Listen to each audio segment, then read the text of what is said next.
Bienvenidos a su canal El Lector Agradecido. Continuamos en esto de la lectura hedónica, ser lectores hedónicos. Y por supuesto, en esto tenemos como faro al gran Jorge Luis Borges. Recuerden que en nuestro último encuentro hablábamos precisamente de Jorge Luis Borges y unas listas de libros que se han ido divulgando a través de las redes sociales y que iniciamos una revisión de ellas, puesto que vemos como una intencionalidad de direccionar nuestra atención hacia cierto tipo de libros, no necesariamente muy conocidos, pero como que hay una intención comercial. En todo caso, el maestro Jorge Luis Borges nos hablaba de que él es un lector hedónico, lo decía en un famoso ensayo, y el hedonismo tiene que ver con el placer, la lectura tiene que ser un placer, algo que nos aísla del mundo precisamente porque nos está proponiendo otras cosas que son realmente placenteras. Entonces, él decía, yo nunca consentí que mi sentido del deber interviniera en algo tan personal como la adquisición de libros. Entonces él dice que nunca compró libros por deber, como tantas veces nos puede suceder vía la escuela, vía la opinión de alguien muy culto que nos diga, tienes que leerte tal libro, tienes que leerte tal otro, etc. Y esto de los clásicos que siempre están por allí. Yo les prometía la vez pasada que a propósito de esas listas de libros, los 25 libros, los 15 libros, los 100 libros, siempre teniendo como base la decena, que se deben leer, que no podemos, que nos llevaríamos a una isla desierta, por ese estilo. Y esas listas comienzan con títulos muy conocidos, bien de la literatura hispanoamericana, bien de la literatura mundial, y terminan con unos nombres que vaya usted a saber quiénes son, bueno, o por lo menos uno debe reconocer que no los conoce. Muchas veces son gente premiada hasta con el premio Nobel y uno, primera noticia que tienes de ellos. En todo caso, uno ve dentro de esas listas como que hay la intención de engatusarnos, ¿no? Nos presentan los libros muy conocidos y después nos nombran a 4 o 5 que no nos dicen nada, pero nos dan una descripción de los libros muy sugerente. Ahí sí hay que reconocerles a estos particulares críticos, que son muy sugerentes en la manera de escribir estos libros y que con toda seguridad al final nos quedará a nosotros la sensación, y puede ser que sea algo positivo a fin de cuentas, de ir a buscar esos libros. Bien, yo les hablaba de que quería proponerles una lista y pensé muchas cosas. Y entre ellas dije, bueno, voy a partir de la lengua que yo hablo, que es el castellano. Esa lengua que le damos para bien o para mal, y ahora hablemos mucho para bien, de la madre España. Ese lenguaje que nació en Castilla, derivado del latín, el castellano. ¿Y cuáles son estos libros que a mí en particular me gustan, he disfrutado, sigo releyendo, pero precisamente porque implican un registro particular de ese gran idioma castellano que históricamente hemos compartido con miles de personas, que seguimos compartiendo en la actualidad con casi 700 millones de personas que la tienen como lengua materna, ni hablar de aquellos que la tienen como segunda lengua. ¿A cuáles me refiero? Yo pensaría, si bien no es un libro escrito esencialmente en lengua castellana, originalmente no es en lengua, me refiero a la Biblia, hay en castellano, en esta lengua, una versión que yo comencé a leer en casa, que es esa célebre versión hecha por Casiodoro de Reina en el 1560 y tanto, y que después fue revisada por Cipriano de Valera hacia el 1606 por ahí. Esa Biblia estaba en la casa, iba de un lado a otro, en fin, tenía una cubierta negra de semicuero y además un cierre, y eso la protegía en algo de nuestros maltratos infantiles, pero en todo caso yo leí mucho esa Biblia, no de principio a fin, sino sobre todo los evangelios, algún que otro libro del Antiguo Testamento. Cuando me empezó a interesar esto de la literatura, sobre todo recuerdo las historias de David, del rey David. Y lo que quiero es destacar el registro que hay ahí de la lengua castellana. Es un registro antiguo, es un registro bíblico, o sea, es el castellano de la Biblia, pero esa Biblia de Casiodoro de Reina, y donde está implicado Cipriano de Valera. Pero sobre todo es Casiodoro el primero que inicia esto. Entonces es una Biblia con un regusto antiguo, con un castellano que tiene un aire antiguo, que a mí me dice mucho. O sea, yo no consigo otra Biblia sino con ese lenguaje. Posteriormente, con un gran amigo que tuve, él era protestante, y él me decía que en su iglesia en particular estaban vertiendo la Biblia al castellano moderno, porque era importante, porque ya ese es el lenguaje antiguo. ¿Tal?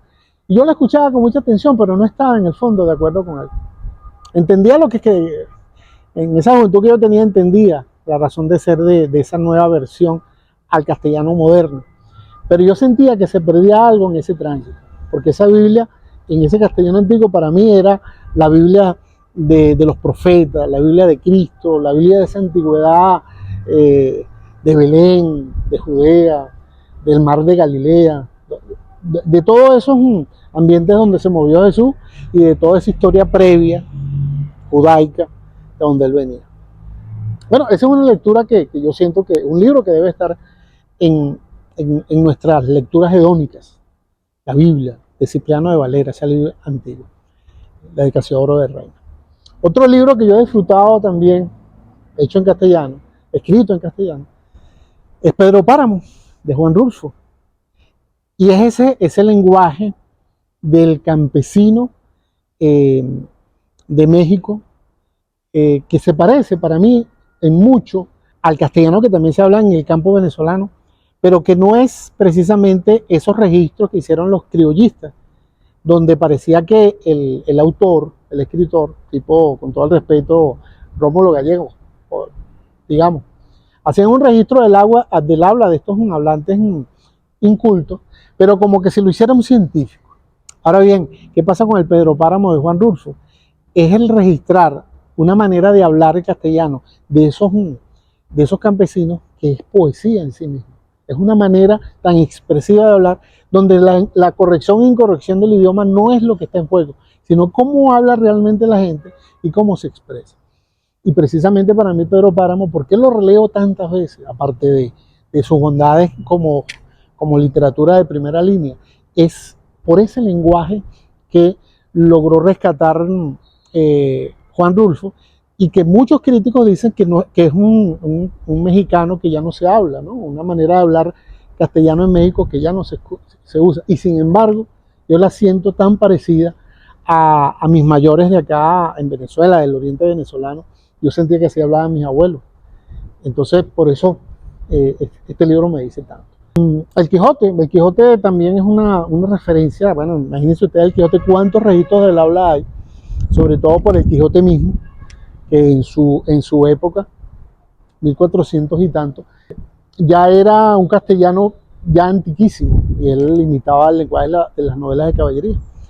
Y sin embargo, Sancho es el contemporáneo. Digamos que Sancho es donde el lenguaje de esa época está patentizado.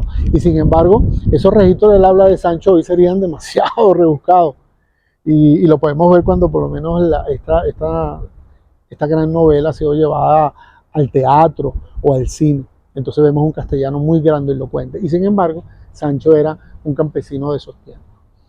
Otro libro que me interesó mucho por su registro del habla, por ejemplo, Platero y yo, español, más contemporáneo. Hablemos de los primeros 50 años del siglo XX. Platero y yo, que es un libro que tiene, muchos lo leyeron en su infancia y muchos lo tienen en menos por eso, porque piensan que es una literatura para niños, pero ojo, yo siento que precisamente allí hay un castellano en su máximo esplendor. Hay una palabra que yo no puedo olvidar, que se llama la palabra relente, la humedad de relente.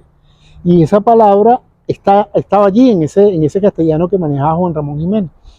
Y tantas palabras con un regusto al mejor, es como explotar, es como aprovechar todos los registros del habla de española, castellana, perdón, para ser más preciso, y ponerlas allí en función del amor que siente un niño por su burro, ¿no? Es su mascota. Ese gran amigo con el que recorre aquel pueblo de Moguer, y cómo él describe sentimientos, paisajes, frutos, nombres de personas, de seres, y cómo fluye a través del mundo de la infancia, un castellano con un regusto moderno, pero también elegante, muy poético. Es una manera de hacer poesía hablando del día a día de un pueblo español modesto, pero hermoso en esencia. Prosiguiendo con esto de la lectura hedónica y otro registro del habla castellana, no puedo dejar de obviar a Gabriel García Márquez. Concretamente a través de El coronel no tiene quien le escriba, muy influido técnicamente por el cine, ¿no? Por esos estudios que él estaba haciendo por el momento en México. Hablamos de los 60, principios de los 60. Pero en todo caso es cómo habla ese coronel que espera incesantemente una carta que nunca llega, cómo habla su esposa. Y si vamos más allá, su obra magna, que en este caso sería 100 años de soledad, nosotros vemos que García Márquez no se preocupa en hacer unos registros del habla coloquial o regional, ¿no? Es como un castellano neutro hasta cierto punto. Un castellano que se puede hablar en cualquier parte de Latinoamérica, sumamente expresivo, pero donde priva más que todo la capacidad narrativa y descriptiva de García Márquez. Hay un lenguaje que fluye a través de García Márquez, a través de cómo hablan sus personajes, que es inconfundible. Leer un texto de García Márquez es identificar una manera de